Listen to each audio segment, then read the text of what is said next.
So, welcome back everyone. It's been a while since or at least it feels like it's been a while since I've done one of these. Uh, with the last one being Innistrad, where we went hunting for Draculas. But this time, we're back and we're in the future, hence the playmat. I apologise if it's a bit cheesecakey, but in the future, and this time, it's Kamigawa Neon Dynasty. As you can probably see, the packaging itself is so shiny, which goes well with the sort of cyberpunk retro 80s feel that they've got. And even the front of it has got like one of the biker mice from Mars on it.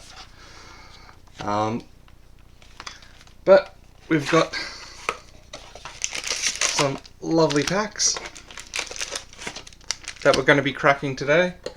And this time, because I love absolutely everything to do with Phyrexia, including having I have all the Predators in the Phyrexian writing. I have an EDH deck for Yawgmoth. So, I absolutely love anything to do with the Predators or Eldrazi, as many of my friends can attest to. So, this time, we're going to be looking for any of the Phyrexian cards. So in this set there's the Phyrexian Jin-Gitaxias, because as of Kaladesh, the Phyrexians have been using the planar bridge to teleport themselves to various planes so they can steal something. And we'll also be looking for the Phyrexian version of the very first Phyrexian Planeswalker.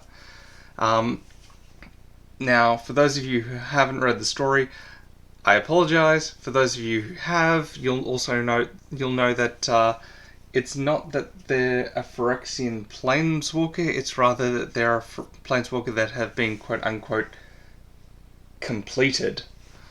So, which is basically that they have been Phyrexianized, but they're not quite Phyrexians. They are, but they're not. But the first one is Tamio, and there's implications that apparently there'll be other Phyrexianized Planeswalkers.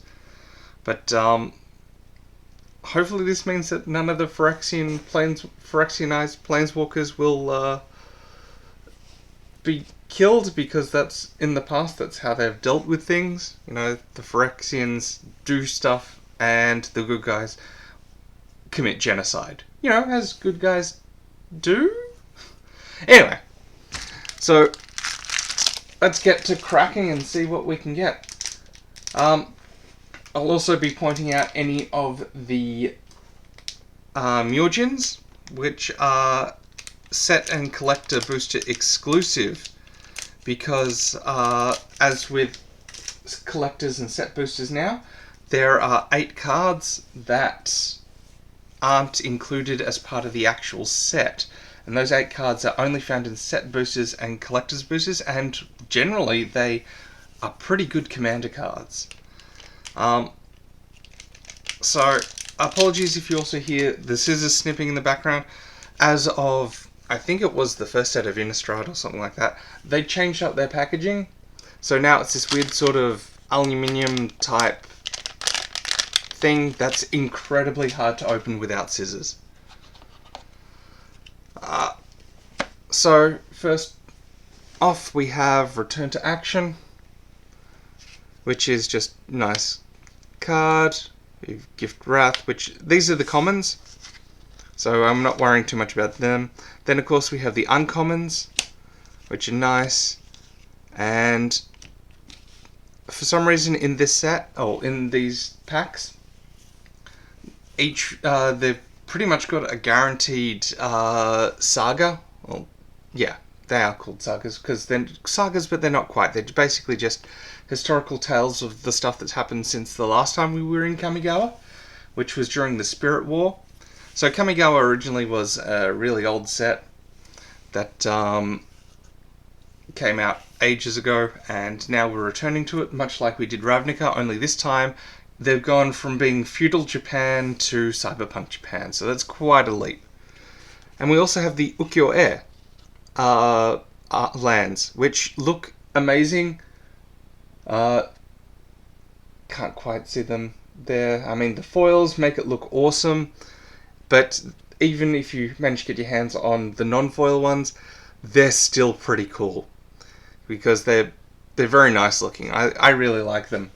The only problem is that most decks now care about snowlands because then you can get things off like Blood in the Snow and a few others. But once those snowlands cycle out of standard and things like standard, that's probably when you'll see a lot of these come up because the art is just amazing. That said, in Commander, I doubt that snowlands will ever go away because Blood in the Snow and a few other ones that care about how much snow you pay are going to be around forever. And look, we have one of the samurai alt arts. So they've given us some alt arts, but they've split them down the middle because you've got samurai. I mean, they're all anime style art, but you've got this sort of weird, almost shogun-like border, which denotes the samurai. And we've got another one, which is kind of nice. And then, of course, they have the ninja ones, which look a lot more cyberpunky. Again, it's the alt art, but the border itself, you can sort of see that they've got like a shuriken type thing over here on either end. Oops. And that denotes the ninja styles. So in each collector's box you get, collector's pack, you get one samurai non-foil, one samurai foil, one ninja foil, and one ninja non-foil. And our rare is, it's part of the invoke cycle, so it's Invoke the Winds, which is basically you pay 4 of one color and 1 of anything, and gain control of, and Invoke the Winds is gain control of target artifact or creature, untap it. So it's one of the ones that I dislike. Why do I dislike it? Because anything that says gain control, I mean, I like gain control of things, but because it's a sorcery, it means that you gain control and you just keep it for the rest of the game. And that can be very frustrating, because you generally want things that say gain control of something to be expensive, instead of, I'll just pay 5 and I get control of it. In the past, you'd pay 3 and 2 blue to enchant something to gain control of it. Now it's just, they seem to be moving away from that with the exception of Grafted Identity, which is pretty decent. But most of the time it just seems to be a matter of, hey, you know this thing, it's no longer yours. I'll take it. So we have Invoke Winds, and then for the commander card we have Kami of Celebration, which looks to be, I'm pretty sure this one is one of the ones from the actual commander decks. Pretty sure it's from the red-green one, which is an odd choice for basically modified matters. Now, modified was a keyword that was introduced in this set, and modified is basically anything with a +1/+1 counter, an aura, or I forgot the other thing. I think it's just any counter, a +1/+1 counter, or enchantment. And they count as a modified creature, which is fine. It's just a keyword to lump everything together, make things simple, which is I'm perfectly on board with. But the thing is, they made the commander deck green-red, which is usually ramp and I beat you in the face, rather than, I mean, alternatively it could be +1/+1 counters, but more often than not it's not, hey, I'm going to Voltron. Voltron seems to be a whole bunch of other stuff. That said, the blue-white vehicles deck looks so good. I'm not a big fan of blue-white or vehicles, but somehow they've made it look really, really fun and cool and interesting. So we've got Kamigawa Celebration.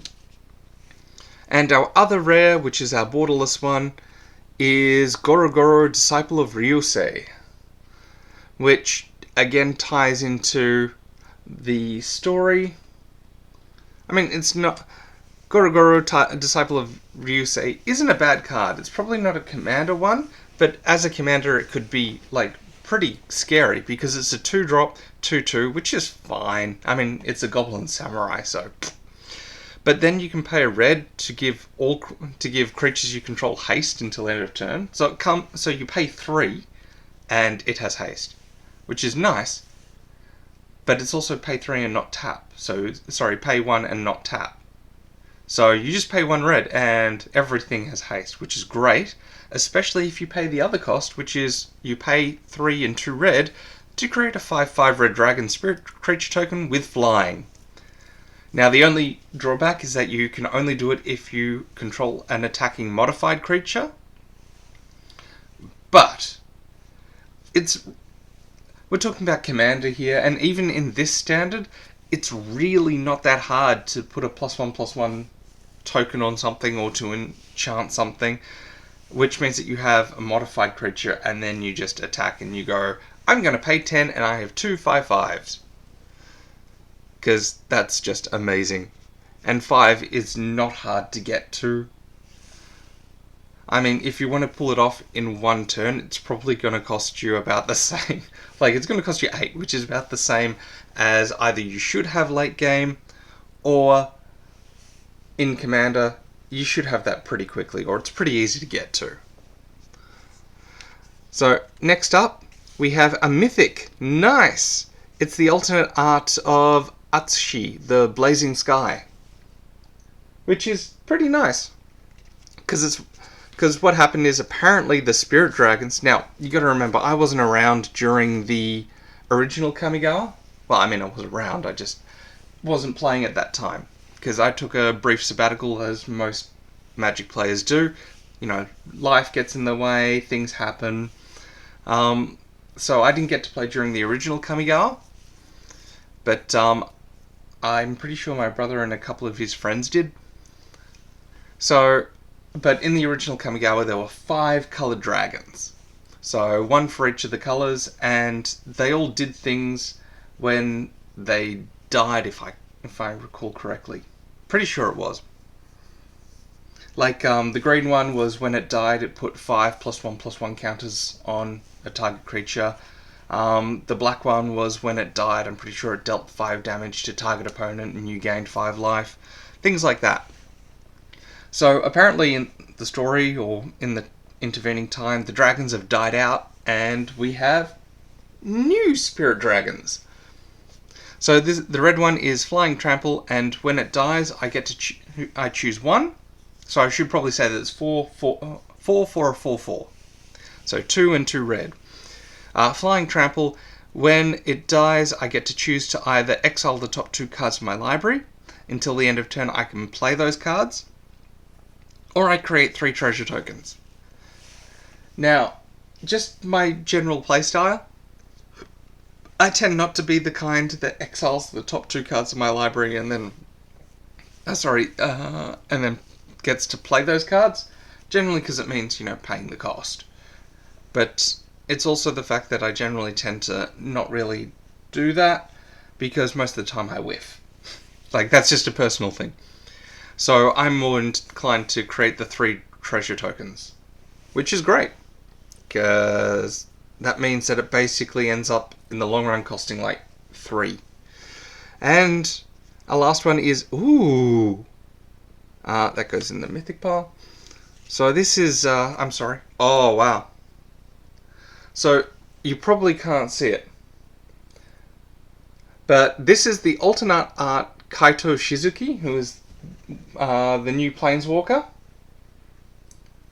but it's also embossed. So it's a foil embossed, and it's something that they did with this set, where they give it the sort of... It's not as invasive as the embossing treatment that they gave to Commander Legends, but it's pretty much the same thing. So you can't really see it, but it's got these little sort of dimples on it, meaning that it's embossed, and it's looks pretty badass. I'm not gonna lie. And then we have our token, which is the human monk, which is created from one of the sagas. I believe it's Jugen defends the temple or something. And reverse side, we have a spirit token. Which, out of all the spirit tokens, I'm not that big a fan of, but that's just because when I create spirits, I like to create ghost spirits rather than kami spirits. I mean, I like kami spirits, it's just that I don't like the art. I'm not a big fan of it.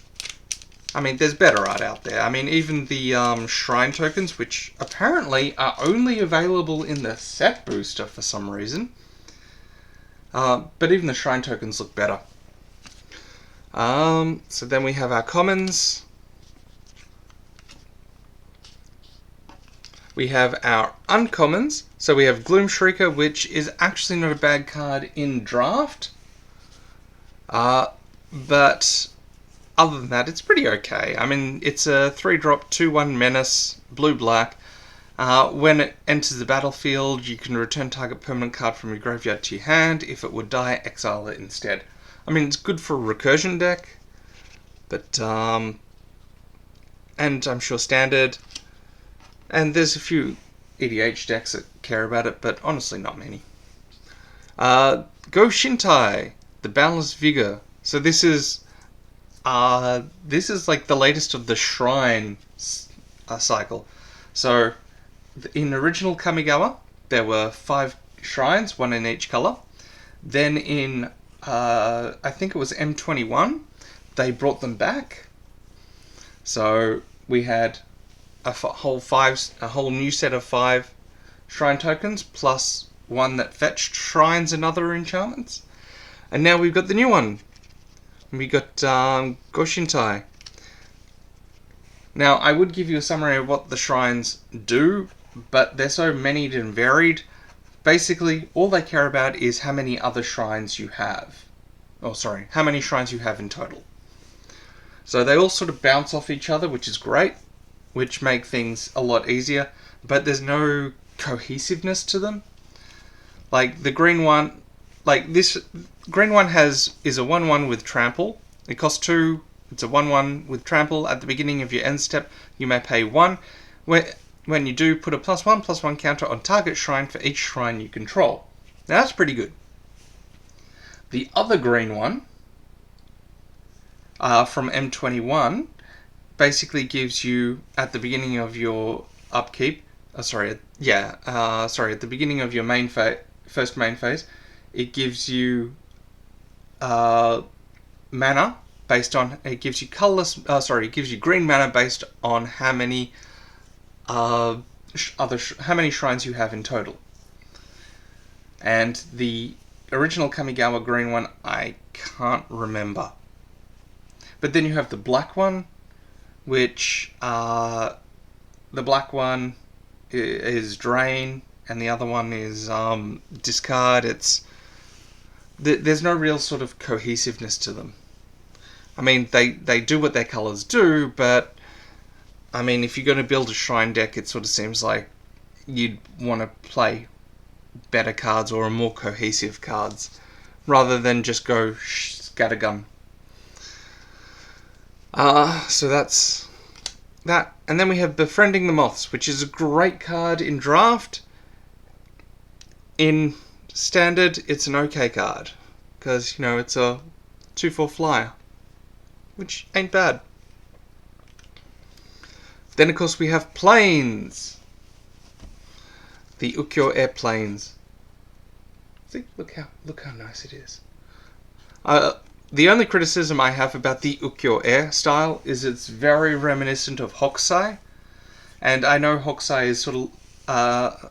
for those of you who don't know who Hokusai is the painter that is best known as the Wave Over Kamigawa... Wave Over Kamigawa. No, that's a completely different thing. The Wave Over Kanagawa, which is a depiction of a tsunami. As well as, I think it's the Fisherman's Dream. Oh, the Fisherman's Wife's Dream. I think he also did that. Which is obviously... Look look it up for yourself. It's art, so if you're looking it up in school, it's perfectly fine. You can just justify it to your teacher as it's art, much the same way that Renaissance art is art, even though it appreciates the female form. But it's just like, it looks very reminiscent of Hokusai, and there are other ukiyo-e like artisans out there in the past, but Hokusai seems to be the one that the West mainly knows or cares about. So then we have our samurai with a goblin samurai with the Aki, and then we have our ninjas. Now this one's interesting because it's one of the snake people from the other one, from the original set, which is good. I mean, I can't remember their names off the top of my head, but originally what happened is that they were four-armed snake people with legs, and in the intervening years they seem to have evolved away from the legs, and now they're just four-armed snakes with people-like aspects. So our rare is Ryu, Storm's Edge, human samurai with first strike, and whenever a samurai or warrior you control attacks alone, untap it. If it's the first combat phase of this turn, there is an additional combat phase. So it gives it pseudo-vigilance. So if a samurai or warrior attacks alone, it gives it pseudo-vigilance and an additional attack phase, which is pretty cool. One thing I should also mention is that all the samurai care about basically if it attacks alone. So as a friend of mine put it, it's sort of Bushido without actually being Bushido, which was the old keyword that was introduced in the original Kamigawa set.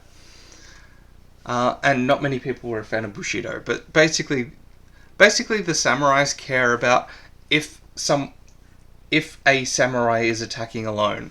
So all the samurai care about if basically you have all these samurai on the field, but only one attacks, and that one, when it attacks, pops off a whole bunch of effects, which is an interesting way of doing things. Right, so our commander card is one of the Myojin cycle. It's the Myojin of Cryptic Dreams. Ooh.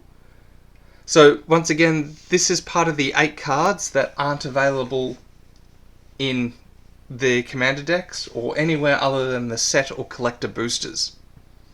So this one costs a whopping 8 mana for a legendary spirit, which means it could be commander if you want, but I don't think you want to shoot yourself in the foot that much. But when Myojin of Cryptic Dreams enters the battlefield, it enters the battlefield with an indestructible counter on it if you cast it from your hand. So as I mentioned before, Myojin were old cards from the original Kamigawa, and whenever they entered play, they came into play with an indestructible counter.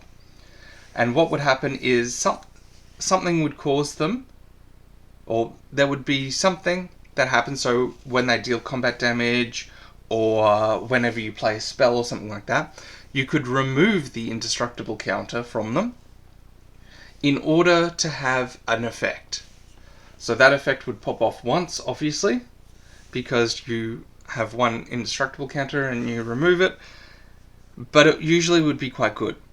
So in this instance, it comes into play with an indestructible counter on it, which is pretty hefty for an 8 cost with a 3/3, but indestructible is indestructible. And remove an indestructible counter from Myojin of Cryptic Dreams as a cost to copy target permanent spell you control 3 times. So basically, you'd cast it, and then you would cast something like, I don't know, just to be funny, Replicating Rites. Rites of Replication, which allows you to create a copy of target card, and then you would remove the indestructible counter, and you would copy that Rite of Replication 3 times. Oh wait, it's copy target permanent spell. I suppose what you could do is you could just use it to copy any spirit. It's good. I know my summary isn't that good, but it's good because it's basically I cast a saga, I copy that saga 3 times, which means I get 4 in total. Or I cast actually probably a good one if you wanted a pseudo board wipe would be something like Fleshbag Marauder, which is when it comes into play, each player sacrifices a creature.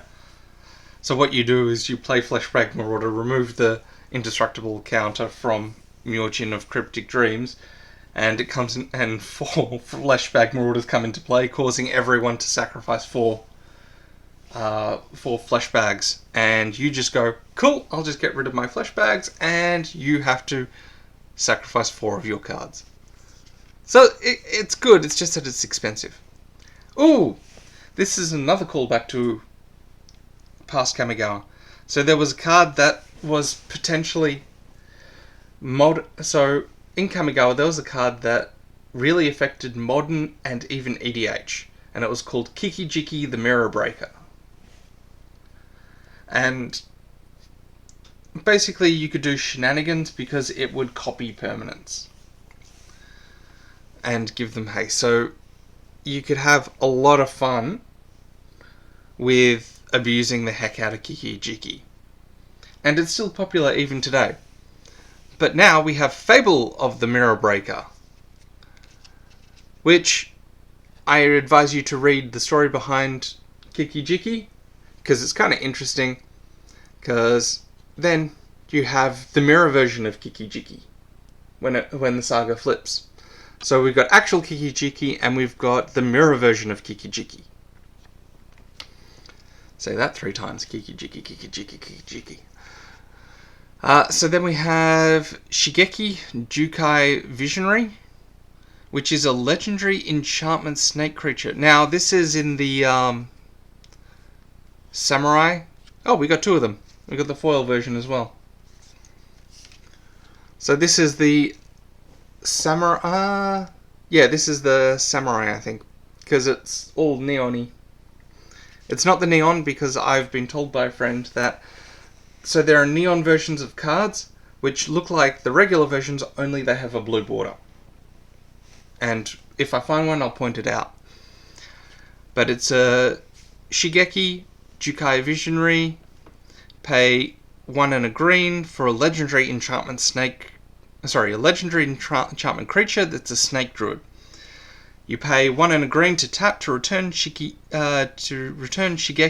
Jukai Visionary to its owner's hand. Wow, that's part of the cost. To reveal the top 4 cards of your library, you may put a land card from among them onto the battlefield, tapped, put the rest in your graveyard. Okay, so it sort of self-mills. And it has channel. Okay, that's kinda cool. For XX and green, discard Shigeki. Return X target return X target non-legendary cards from your graveyard to hand. So it gets them back. That's pretty cool. I don't really have much to say about that. It's okay. Moving on. And our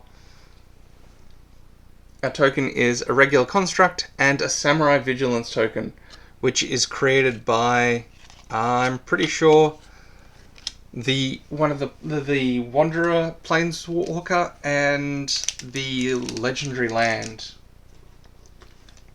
which I've forgotten its name. The White Legendary Land. But the Planeswalkers in this are kind of interesting because the Wanderer is back and we learn a bit about her backstory. But for some reason we still don't know her name. I mean, we can make assumptions, but that just makes an ass out of you and me. So, we have our commons. Ugh. I mean, it's good for draft, but honestly, ugh. So many rugged highlands, it's just not funny anymore. And we have our Futurist Operative, our Blossom Prancer, I recommend that you look at the cards for this set. If you haven't already, I recommend that you look at the cards for this set because a lot of them are pretty sweet.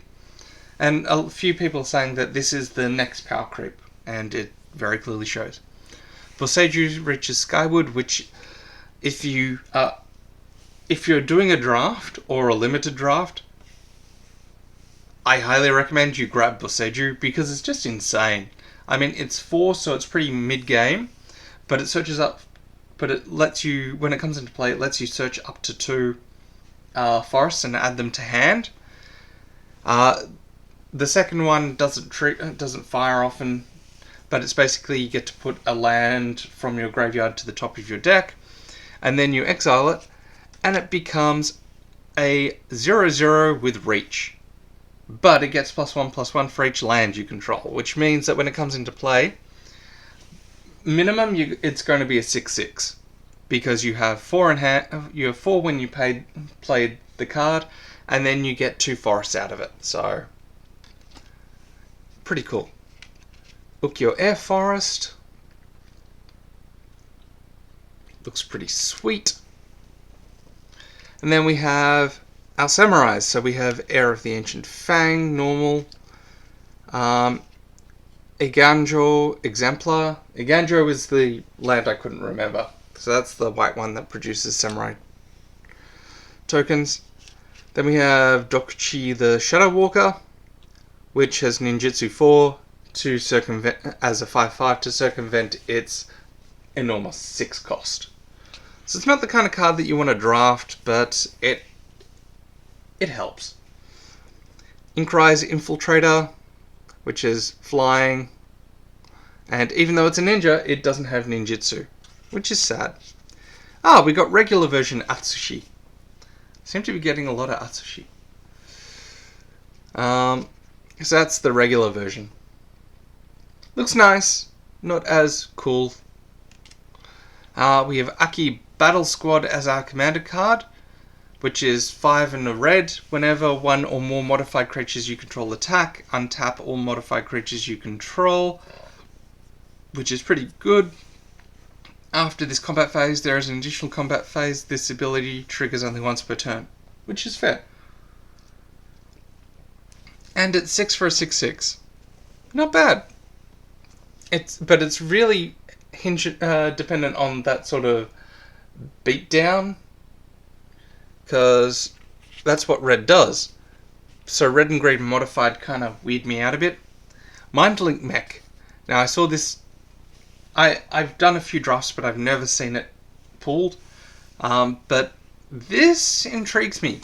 So it's a 2 and a blue for a flying 4/3 with crew 1. However, when it becomes crewed for the first time each turn, until the end of the turn, it becomes a copy of target non-legendary creature that crewed this turn. Except it's a 4/3, it's a vehicle artifact in addition to other types, and it has flying. Which means that you could do some potentially dangerous shenanigans. But mainly on the on attack or on block. Because it becomes crewed, it becomes a creature, and it hasn't entered the battlefield, so any of the ETB triggers don't trigger. But it's interesting. Ooh! Invoke Calamity. Now, this is an interesting card because it's also part of the Invoke cycle, but this is one of the neon cards. It's not actually neon, but it's the style, I believe they called it neon. So, like the other Calamity, which was gain control of permanent, this one is you may cast up to 2 instant and or sorcery spells with a total mana value of 6 or less, and remember this is for 5, of 6 or less from your graveyard and or hand without paying their mana costs. If those spells would be put into the graveyard, exile them instead, exile Invoke Calamity. So basically, you get to cast 2 spells that would cost 6 or less from graveyard or hand for paying 5. Granted, 4 of that is red only, But still, in a mono red deck or in a red green deck, that's 5. That's pretty easy. So that's insane, and that's good even in Commander. That's good. We have a foil. I'm pretty sure that's the alternate art of Junji the Midnight Sky. So, like we have Atsushi, which is the Blazing Sky. This one's the Midnight Sky. And this one costs 3 and 2 black for a total of 5 for Flying Menace. And when it dies, choose 1. So each opponent discards 2 cards and loses 2 life, which is old school black, but it's still black. And put target non-dragon creature card from the graveyard onto the battlefield under your control, you lose 2 life. So basically, recursion. I mean, losing 2 life in black is not uncommon. I mean, that's pretty standard for black. You know, I cut myself for excellent cards. I mean, even the standard card is draw 2, lose 2 life. But, you know, to lose 2 life to get any non-dragon creature back onto the battlefield is just awesome. So you can keep cycling this, and it's just awesome. And our token is a treasure, which actually looks kind of cool, because it's like the old style coinage, Japanese coinage, trapped in some sort of cyberpunk ball thing. And the reverse side is the spirit. So, once again, spirits I'm not 100% fond of. I think they could look better, but we'll see. I mean, we've got a couple. I like how we've got a couple of alt arts, but none of the really cool looking alt arts. I mean, I'm not going to sniff at the dragon alt arts because. But I was kind of hoping that we'd get the more of the sort of anime ones with the rats, because they actually look kind of cool. They remind me a bit of Biker Mice from Mars. And there's one, if we find it, I'll show it to you. There's one that looks like Gadget from Rescue Rangers. If you're old enough to remember that, because I'm old. So, get rid of... I should probably point this out. So, I was getting rid of the commons, but here we have the card known as Tamio's Completion, which is basically a story card without actually having any of the story text, that shows Tamio being completed to being the first Phyrexian Planeswalker. Now, the problem is, this card is very... It's good, but it's also unimpressive. So for 4, 3 and a blue, it has Flash to enchant target artifact, creature, or planeswalker. Okay. When it enters the battlefield, tap enchanted permanent. If it's an equipment, unattach it. Enchanted permanent loses all abilities and doesn't untap during its controller's untap step. So all pretty standard, but the problem is that you're essentially paying 1 more, because a lot of the ones that cost 3, there's a few of the old ones that cost 4, but you're essentially paying 1 extra for Flash. I mean, it's good that you can enchant a Planeswalker and the Planeswalker basically becomes a blank slate. That's always a good thing.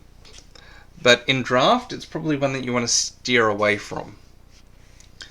We have our red Goshintai of Ancient Wars. Now, this one is Legendary Enchantment Creature Shrine. So first strike for a 2/2 that costs 3 and 2 and a red. And at the beginning of your end step, you may pay 1. When you do, Goshintai of Ancient Wars deals X damage to target player or planeswalker, where X is the number of shrines you control. So as you can see, the whole sort of shrine matters. And this one just literally just shoots things. I believe the red one from M21 basically was it deals damage to target. It deals damage to target opponent, or to each opponent, equal to the number of shrines. So that's what I mean by there's no real sort of cohesiveness. Roadside Reliquary, which is a okay land. And Okaiba Reckoner Raid, which is all about the Nezumi or the rats. I should probably point out that the Nezumi that in Kamigawa, the rat people are called Nezumi, which translates to Japanese as rat. So take what you want from that. So we have a lovely foil Ukiyo-e Island, which I swear some of these. By the way, it probably looks like it's a crane on the bottom there. It's not. I mean, it is, but it's more of the sort of... It's like a crane that's been made out of origami or folded paper. So then we have our Samurai. Junkai Trainee is a great card to pick up if you're playing green in draft. Because whenever it blocks or becomes blocked, it gets +1/+1, meaning that it's a 3/3 for 2. Our ninjas, we have Futurist Operative as well as Moktai Ambusher, so nothing. Reality Chip. So our rare is the Reality Chip, which is sort of the MacGuffin for the story. So once again, this is a story card without actually having any of the story text. And basically, the reason why it's a MacGuffin is the Wanderer wanted it because it would keep it tethered to Kamigawa, where she is the Emperor. And I'm using Emperor in the non-gender specific kind, because she is called the Emperor, even though she is female. Or at least she is female presenting, I should probably say. But anyway, and Jun Gitaxis wants the Reality Chip. But anyway, this is 1 and a blue for a legendary artifact creature that's an equipment jellyfish. Go figure. Equipment jellyfish. Gotta love magic sometimes. So you may look at the top card of your library at any time. Oh yeah. As long as the Reality Chip is attached to a creature, you may play lands and cast spells from the top of your library. Oh, that's sweet. Now, this also has one of the new keywords, which is reconfigure. So it says reconfigure for 2 and a blue, and what this means is when this is on the field, you can pay the cost to attach it to attach it to a creature. Now, basically, you can also pay the reconfigure cost to attach it from one creature to another, basically like an equip cost. Only this is a creature, anything with reconfigure is actually a creature first and an equipment second. So it's not at all like the living weapons. So living weapons come into play already attached to a 0/0 germ token. I think now it's a 0/0 Phyrexian germ token. Reconfigure cards come in as their own creatures. And you pay the cost, and then you equip them, and usually they'll give some sort of effect to anything that they're equipped to. So it's really kind of cool. I should probably mention that it's only can be done as a sorcery, but since equipping can now only be done as a sorcery anyway, it's not really something that needs to be mentioned. So then we have Myojin of Blossoming Dawn, which is our other Myojin. We're doing quite well for our Commander Myojins. So we have the blue one, we had the red one, and now we've got the white one. Oh wait, no, we haven't got the red one. We've only got the blue one. But still, we're doing quite well. So this one, again, costs 8, so it's 5 and 3 white for a legendary creature spirit, and when it enters the battlefield, it has an indestructible counter on it, as long as it was cast from hand, of course. And you can remove the indestructible counter from your Djinn of Blossoming Dawn to create a 1/1 colorless spirit token for each permanent you control. Which is great, because white usually has a whole bunch of weenies or a number of enchantments and things like that. So getting a 1/1 for each permanent you control, excellent. Worst case scenario, you get 1/1/1, but you wouldn't use it. You wouldn't use it if you only had one. Not bad, pretty good. So next we have our other invoke. So invocations were the ones I was probably thinking about, because we have the blue invoke, gain control of target creature. We have the red invoke, which is to pick 2 cards from our hand or discard pile that cost 6 or less, use them, exile them. Invoke Justice. Return target permanent card from graveyard to the battlefield, then distribute 4 +1/+1 counters among any number of creatures and or vehicles target player controls. This is one of the cases where I could explain it a bit better or a bit more. There's really no point, because it does exactly what it says. Get creature back, put 4 +1/+1 tokens on things.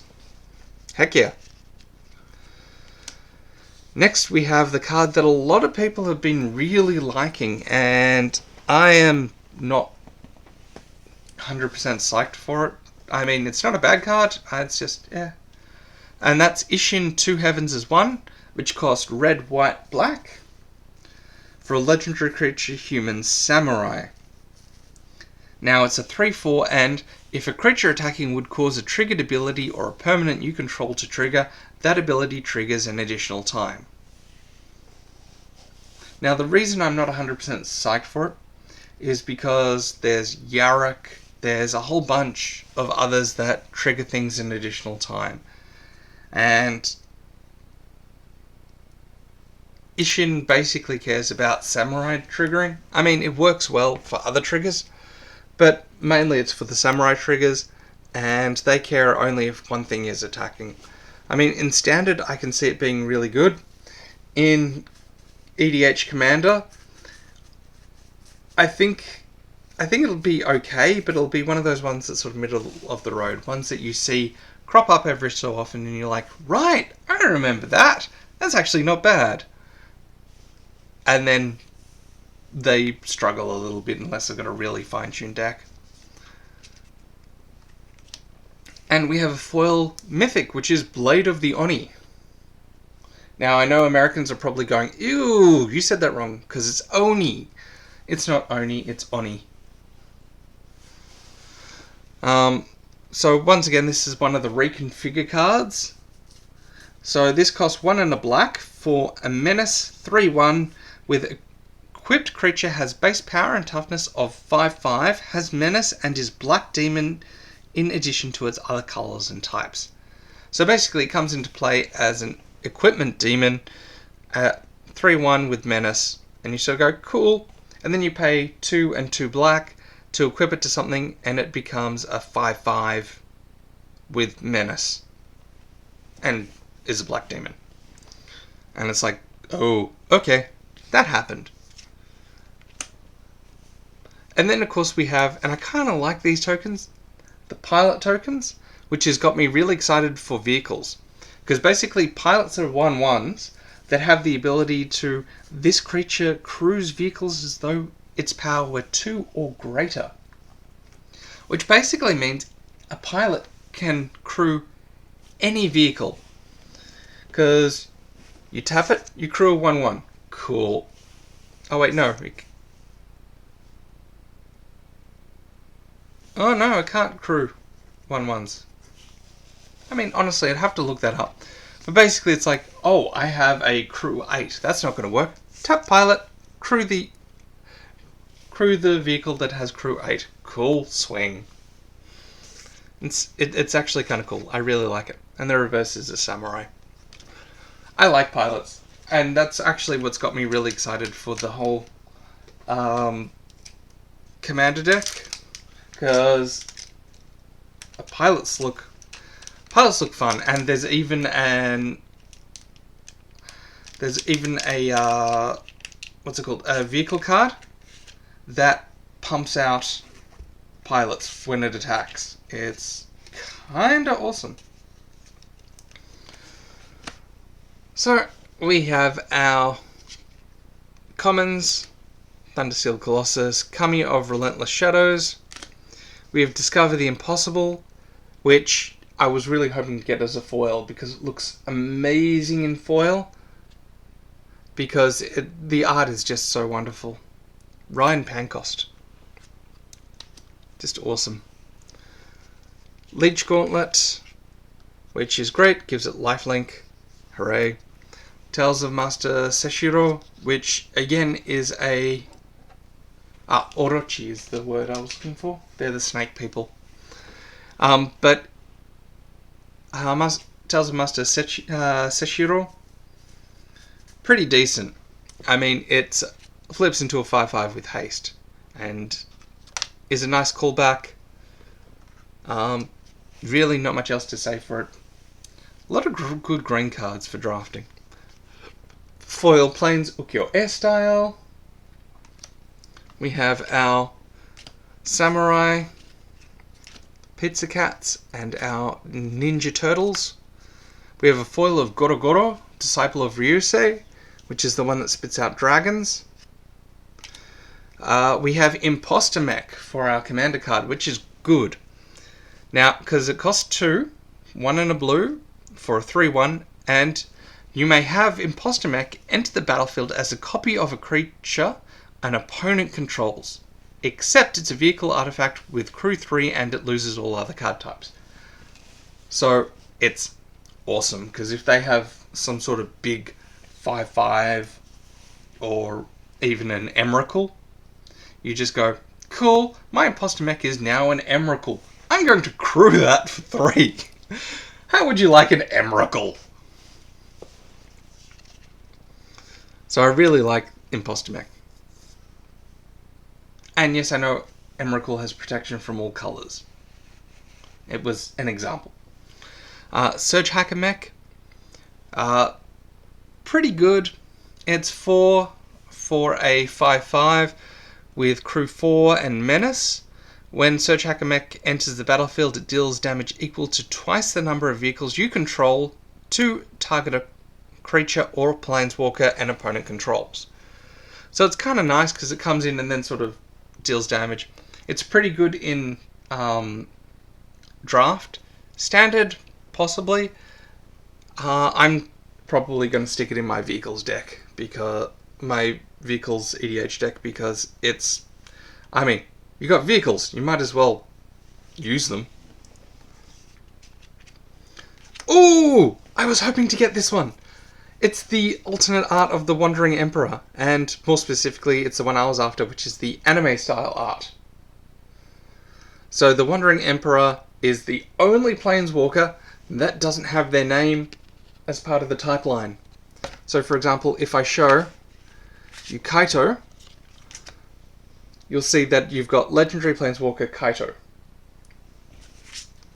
But the Wandering Emperor still hasn't got an official name.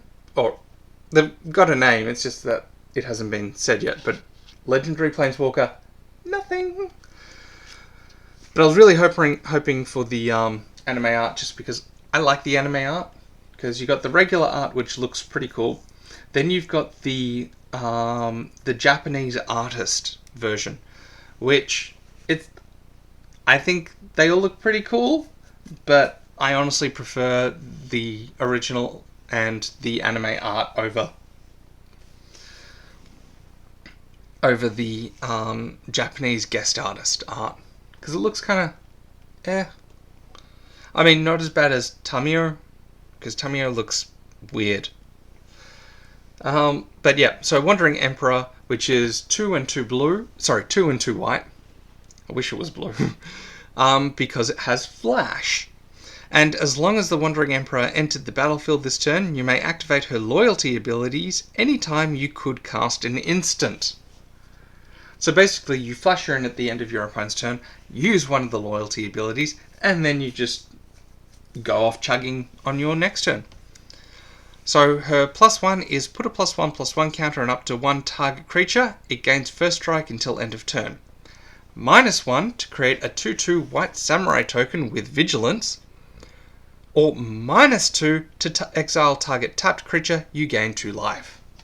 So you flash it in. -2. I'll exile that. And then +1. +1. +1. And do it again. So she's kind of cool. And oh, okay. Sorry, I haven't seen this art before, but it looks pretty cool. And it's the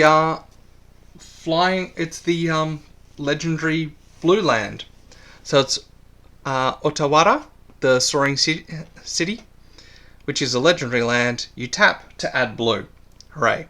What makes it a legendary land? Channel.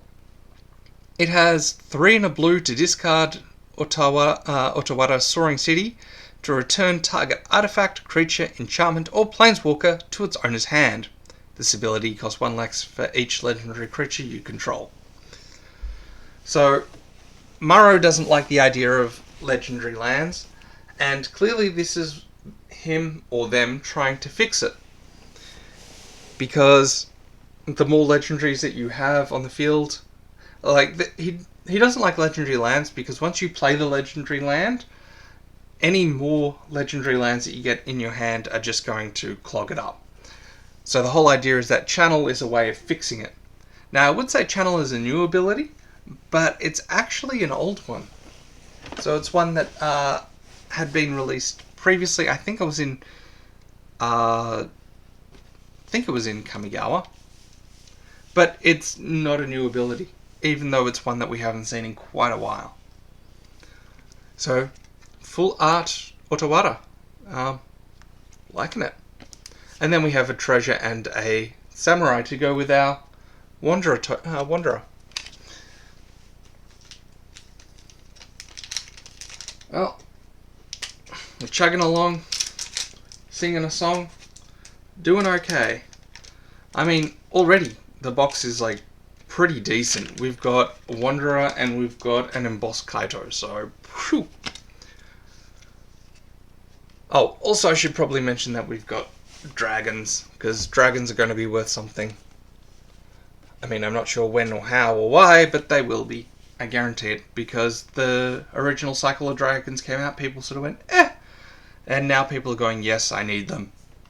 Could also be that they haven't been reprinted that much, but still. We have our uncommons.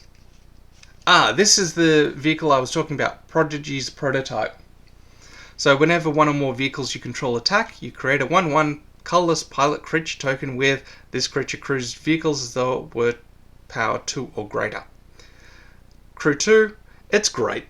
It's on color, it's on brand, it basically pumps out 1/1s to help you crew vehicles. You basically end up with a whole bunch of creatures. It's great. On top of that, even if you don't use them, they're still 1/1 creatures, which means that you can use them to chump block stuff. Ooh, so here we have our Ukiyo-e Swamp, which is our first one.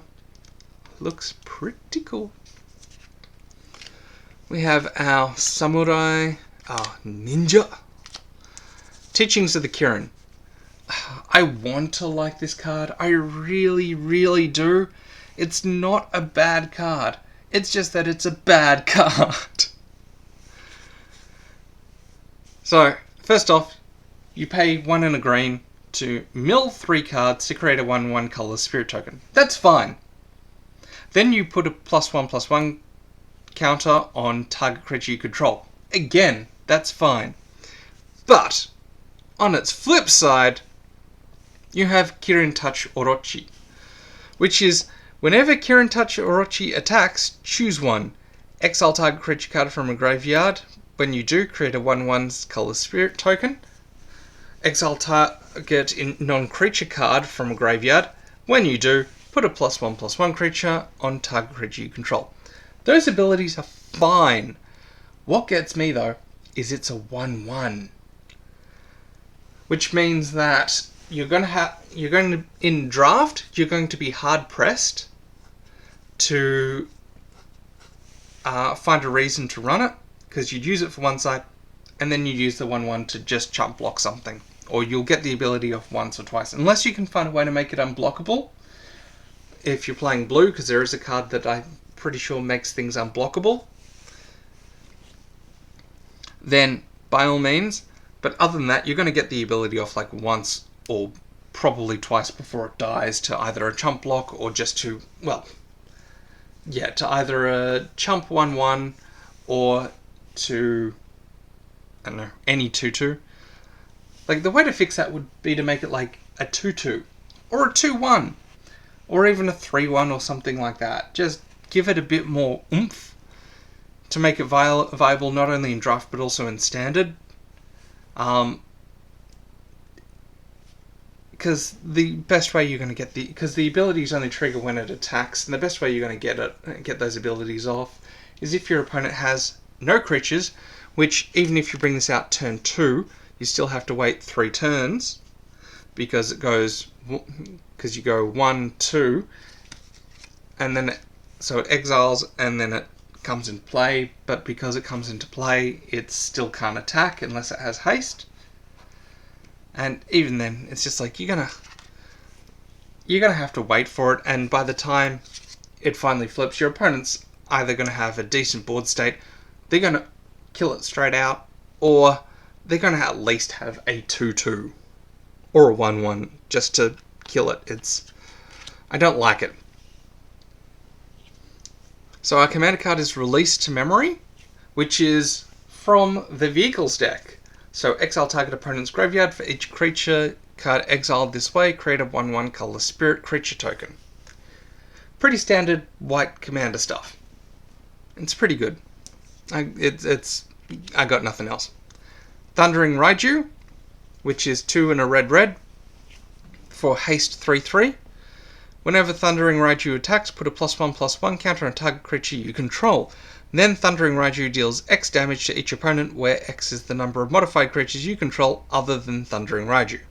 So the whole idea is Thundering Raiju attacks and then shoots things, provided that you've modified other creatures.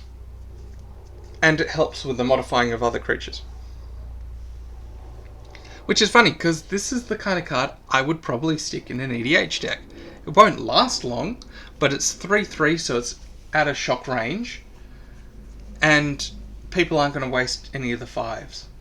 I mean, there is, what is it? I think it's Lightning Bolt, which does 3. But, you know, it's one that's probably going to stick around for long enough that it'll make some difference. And on top of that, it has haste, so you swing, you put a +1/+1, and it becomes a 4/4, putting it just outside that bolting range. But, and then it obviously helps others. So, I kind of like it. Then we have another Fable of the Mirror Breaker. This time, it's not the alternate art. It's the, oh no, this is the alternate art. Because it's got the neon on the back. That's, okay. Okay. I was literally not expecting that. I mean, this art is kind of cool. And the back is also cool. Huh. Go figure. This is interesting. Huh. Sorry, I've never seen it. So I'm going to stick it like that because it's a rare. And then of course we have a foiled regular version but extended art of Invoke Calamity, which is another calamitous card. So we're doing all right. Clearly getting to the end of things where less surprises. So we have our commons. We have our uncommons. We have our saga. We have our Ukyo Airland. Still, I can't get over them because they look so nice, especially foil. Then, of course, we have our samurais, our ninjas, our rare, which is inventive iteration. So for 3 and a blue, return up to 1 target creature or planeswalker to its owner's hand. Cool. Return an artifact card from your graveyard to your hand if you can't draw a card. Cool. Exile it becomes a 3/3. With flying, whenever you cast a spell, your opponents can't cast spells with the same mana value as that spell until your next turn. So this is interesting because it basically goes, so, hi, I'm a creature now. It says enchantment creature Moonfolk, and it looks nothing like a Moonfolk. But it's basically along the lines of, okay, I'm going to cast Duress, Grasp, and then, you just go 1, 2, 3, 4, 5, and then you go, cool, your turn. And your opponent sit there going, really? I can't cast anything in my hand? I'll just attack and then pass. Then you go, cool, I'm going to do it again. So Living Breakthrough is kind of cool, but it doesn't work that way, and I wish it did. Because more often than not, what's going to happen is you're going to be casting stuff, but it would go well in a deck that has things like Void Winnower, because then it's like, well, now I can't cast half my hand because of Void Winnower, and now I can cast less than half my hand because of Inventive Iteration. So a commander card is Unquenchable Fury from the actual deck. Enchant creature has, whenever this creature attacks, it deals X damage to defending player, where X is the number of cards in their hand. When Unquenchable Fury is put into your graveyard, return it to your hand. So it's one of those auras that bounces back, which I like nearly as much as I like Curse, because curses are awesome. Eater of Virtue. So this is 1 and is an actual equipment. It's not a reconfigure. It's an actual equipment. It has Equip 1. So whenever equipped creature dies, exile it. Equipped creature gets +2/+0. As long as the card exiled with Eater of Virtue has flying, equipped creature has flying. The same is true for First Strike, Double Strike, Death Touch, Haste, Hexproof, Indestructible, Lifelink, Menace, Protection, Reach, Trample, and Vigilance. So, you know that whole thing about the samurai wanting to attack alone? Yeah, Eater of Virtue helps with that. It's a good card. I like it. Oh hey! We have a neon version of March of Otherworldly Light. So this is part of the March series. So each colour has a march of, which is based on the Japanese mythology of Hyakiyako, or the Parade of 1,000 Demons, I think it's called. Which I absolutely love. And if the temple wasn't so in the middle of nowhere, I would go to that temple to see, and to really marvel at the actual painting that is the Hyakiyako, or the March of 1,000 Demons. Because it's pretty cool. Also, I'm really big on the folklore, which is why I have books and books on the stuff. But moving along. So this costs X and a white, and as an additional cost to cast this spell, you may exile any number of white cards from your hand. This spell costs 2 less for each card exiled this way. It's also an instant, which is pretty cool, because then its actual ability is exile target artifact, creature, or enchantment with mana value X or less. And it's instant, so you basically go, boom, it's gone. So it's great for...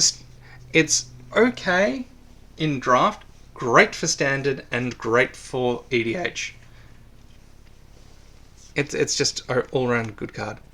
Oh, and we have the Black March, March of Wretched Sorrow, which is X and a black, and as an additional card cost to cast a spell, you may exile any number of black cards from your hand. The spell costs 2 less to cast for each card exiled this way. March of Wretched Sorrow deals X damage to target creature or planeswalker, and you gain X life. That's good in Standard, Draft, and pretty much everything. And our Construct and Spirit. We don't really need to start mentioning them unless we get anything good. I'm really hoping that it was a lie that I heard that the Shrine tokens are only in the set boosters, because you can get the creature that creates the Shrine tokens in the collector's boosters as well as the set. But I'm not holding my breath, because it seems a very Wizard thing to do now. Because if there's one thing Wizards have done recently, it's care about profit over the game. Because, I mean, they've just been making some stupid decisions. And the funny thing is, I can say that this year they've been making stupid decisions, because Double Feature came out this year, which was just... that was... We have the Black Goshintai, which is the Shrine. We have Essence Capture, which is a reprint. Not a bad one. Shattered States is our Saga. Foil Swamp, Ukiyo Air. Then we have our Samurais. Our Ninjas. Oh, we do have a Teenage Mutant Ninja Turtle. So this is Kappa Tech Wrecker, which the art was based on Teenage Mutant Ninja Turtles, because why not? Prosperous Thief. And we have Boseiju, Who Endures. So, fans of EDH, and those who have been playing a long time, may remember a card called Boseiju Who Shelters. Or That Who Shelters, I think. Which is an excellent card, because basically you could use the mana from it to cast a spell, an instant or sorcery, which would then be uncounterable. So it's a really good card and has a whole bunch of history tied to it. So now we have Boseiju Who Endures, which is a legendary land. And this one has Channel, and for 1 and a green, discard Boseiju Who Endures, destroy target artifact, enchantment, or non-basic land an opponent controls. That player may search their library for a land card with a basic land type and put that onto the battlefield, then shuffle. And it costs 1 less to activate for each legendary creature you control. So, it's actually pretty good. So for 1 green, if you control a legendary creature, for 1 green, you can basically destroy enchantment, non-basic, and artifact. So it's pretty good. It's good in Standard and very good in EDH, especially since EDH can get lands back into your deck from graveyard pretty easily, which means that some fun shenanigans can happen with Boseiju Who Endures, with just discarding, destroy, getting it back, discarding, destroy, so on and so forth. Amen. Our commander card is the Kappa Cannoneer, which I was excited because it looks so stupid. It looks like a turtle with a giant sort of shell, but the shell is a cannon. It is Improvise, which is an interesting choice, and Ward 4, which is great to see Ward back again, because Ward I think is kind of fun. And whenever an artifact enters the battlefield under your control, put a +1/+1 counter on Kappa Cannoneer, and it can't be blocked this turn. So it gets bigger and has Ward, and this is all for 5 and a blue, so Now we have Brilliant Restoration, which is return all artifact and enchantment cards from your graveyard to the battlefield for a total of 7, so that's 3 and 4 white. But it makes sense, because all artifacts and enchantments are coming back onto the battlefield. Oh, it's return all, so it includes even your opponent. Hey, we have a Neon card. Now, this one is Neon because even though it's a black cost, you can see the blue border. So this is one of the Neon cards, and it's Muktai Soul Ripper. Sorry, Mukotai Soul Ripper. It's an artifact vehicle. Whenever Mukotai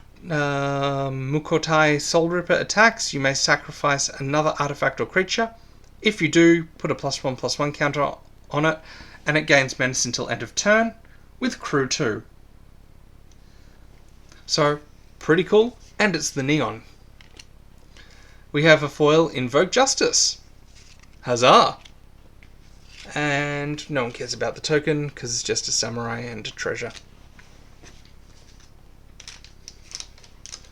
Next up, and we're getting to the final countdown.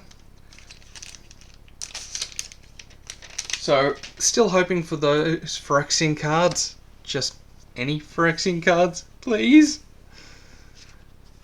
So we have our commons, stupid Tranquil Cove, our uncommons,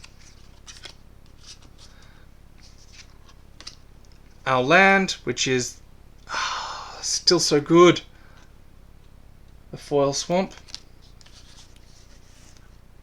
We have our samurai, we have our ninjas, and we have Tatsunari Toad Rider, which is 2 and a black for a legendary creature human ninja.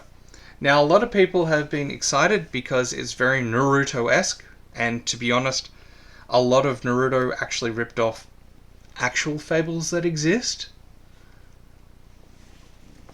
So this is a legendary creature human ninja, and it's 2 and a black for a 3/3, which is pretty good. And whenever you cast an enchantment spell, if you don't control a creature named Kami, create Kami, a legendary 3/3 black and green frog creature token with, whenever you cast an enchantment spell, each opponent loses 1 life and you gain 1 life.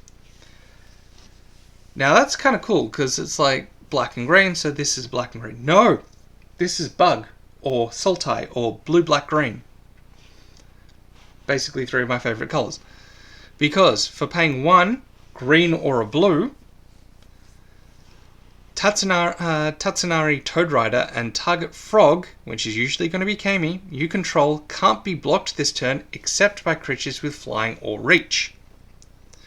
So basically, by paying 2, they can't be blocked except by creatures with flying or reach.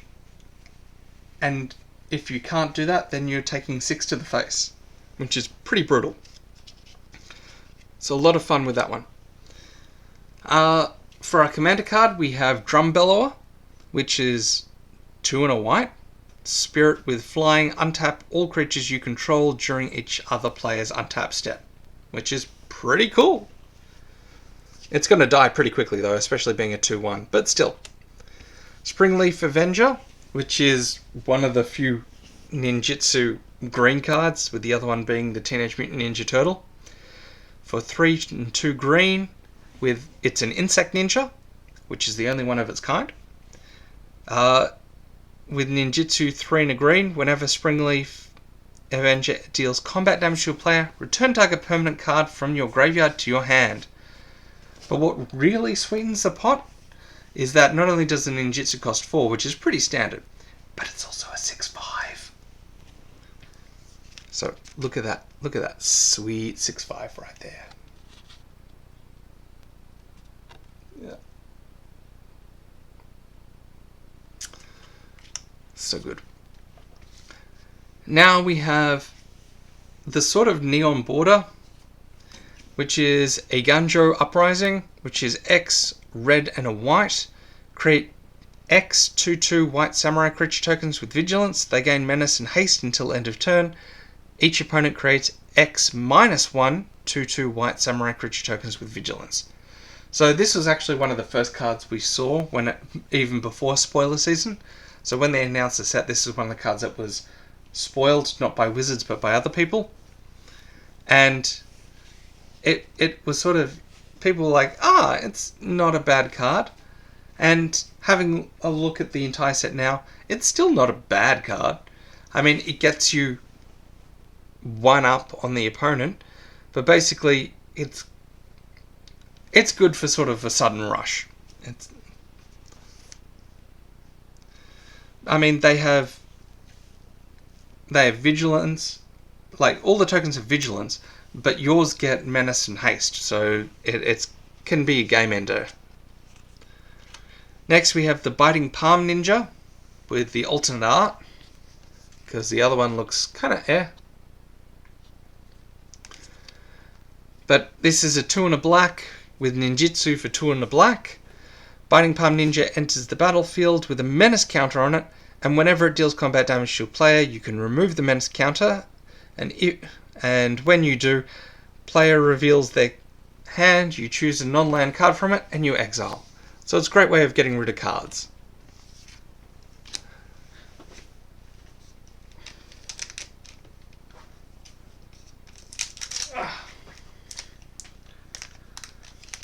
So, next up, we have our commons, our uncommons, our saga. It is kind of annoying how the saga sort of spin, but it's because of the bending of the foiling. We have a foil mountain. It looks kind of cool, especially with the dragon in the background. Oh. Okay. So we have Samurai, Rat Ninja, Takenuma, Abandoned Maya. So we had the blue legendary land, the green legendary land, and now we've got the black. So once again, tap to add black. With channel being 3 and a black, discard Takenuma, Abandoned Maya, mill 3 cards, then return a creature or planeswalker card from your graveyard to your hand. And it costs 1 less to activate for each legendary creature you control. Again, not bad, good for recursion. And we have one of the commander cards, which is Kosei, Penitent Warlord. As long as Kosei Penitent Warlord is enchanted, equipped, and has a counter on it, Kosei has, whenever Kosei Penitent Warlord deals combat damage to an opponent, you draw that many cards, and Kosei deals that much damage to each other opponent. So basically, he takes a while to wake up, because he needs to be equipped, enchanted, and have a counter. But as soon as he does, he wakens from his penitence, and starts beating face. Very green-red. Now we have the regular version of Kyrie the Swirling Sky. So, we have the red dragon, the black dragon, now we've got the blue dragon. Which is 4 and 2 blue. It is flying and ward 3. Huzzah! For a 6/6. Now, when it dies, you can either return any number of target non-land permanents with total mana value 6 or less to their owner's hands. Cool. Get some dragons back. Or you can mill 6 cards, then return up to 2 instant and or sorcery cards from graveyard to your hand. Depending on how the game's going, you might choose either one. It's not bad. The sort of neon of the reality chip. So this one I do like the look of. It's very anime. Like, it looks like a scene straight out of an anime that I would be watching. And foil Teachings of the Kirin, which can go screw itself. Oh!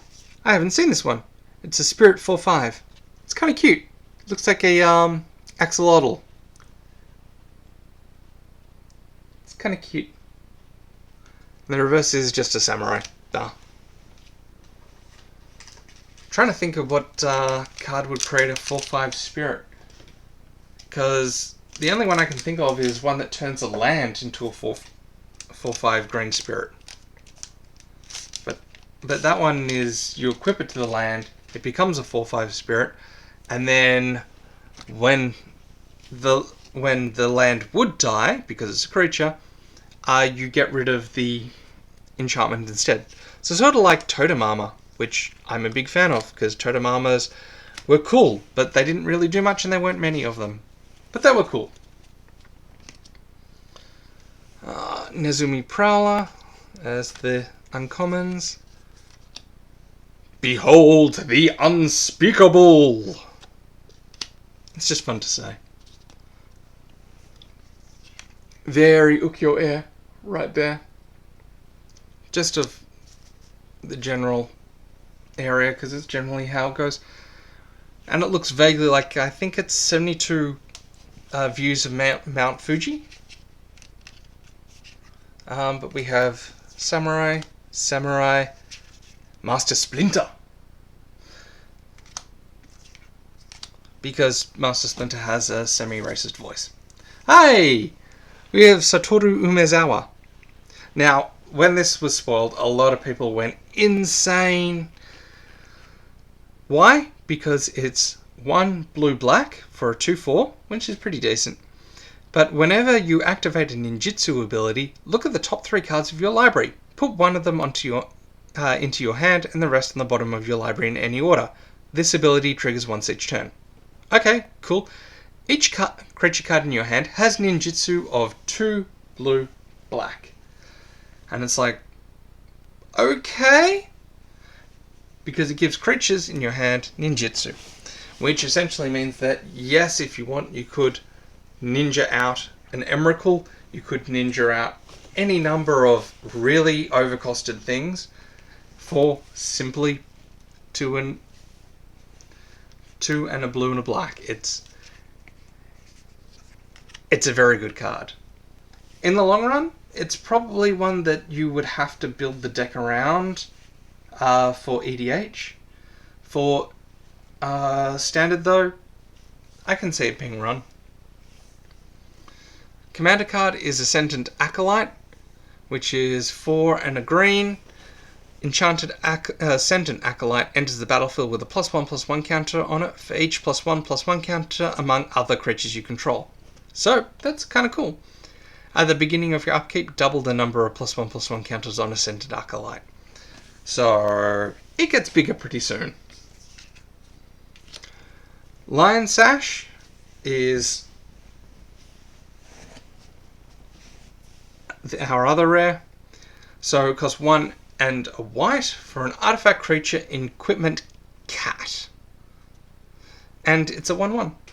So for a white, exile target card from a graveyard. If it was a permanent card, put a +1/+1 counter on Lion Sash. And then equipped creature has gets +1/+1 for each +1/+1 counter on Lion Sash, with reconfigure of 2. 2 of anything. So, pretty cool. We have a mythic of Hidetsugu Consumes All, which is all about how Hidetsugu went from being an ogre to being a demon. So destroy each non-land permanent with mana value 1 or less. Okay. Exile all graveyards. Cool. And then it comes into play. Oh, it's the neon version. Cool. Comes into play as a 3/3 with trample. Whenever a vessel of the all-consuming deals damage, put a +1/+1 counter on it, so it gets bigger.